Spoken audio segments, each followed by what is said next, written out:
পড়ার বিষয় পক্ষ থেকে বলছি, West Bengal Council of Higher Secondary Education 24/4 অর্থাৎ 24শে এপ্রিল 2025 সালে যে থার্ড সেমিস্টার সংস্কৃত, যে অর্থাৎ দ্বাদশ শ্রেণীর সংস্কৃত থার্ড সেমিস্টারের সিলেবাসের কিছু পরিবর্তন ঘটিয়েছে, যেটা আগে দেখানো ছিল।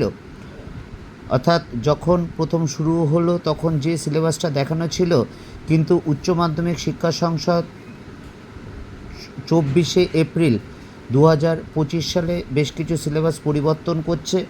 দেখতে পাচ্ছ, বিষয় সংস্কৃত শ্রেণী, দ্বাদশ শ্রেণী সেমিস্টার 3 ইউনিট 1-এ আগে দেখানো ছিল পূর্ববর্তী বিষয় গদ্য, শ্রীমতী দেখতেই পাচ্ছ, এবং পরিবর্তিত বিষয় বা ইউনিট 2-এ পূর্ববর্তী বিষয় কী ছিল সেটা চেঞ্জ করে পরবর্তীকালে বিষয় কী নেওয়া হয়েছে, বা ইউনিট 3-তেও পূর্ববর্তী বিষয় কী ছিল এবং পরবর্তী বিষয় যে আর্যভট্ট এবং ব্রহ্মগুপ্ত আছে, এটা এইভাবেই তোমাদের এই সিলেবাস অনুসারে কিন্তু পড়া হবে পরিবর্তিত বিষয়ের উপরেই। এটা কিন্তু তোমরা প্রত্যেকে অবশ্যই নজর রাখবে। পড়ার বিষয়ের পক্ষ থেকে এতটুকুই, অগ্রিম শুভেচ্ছা রইল।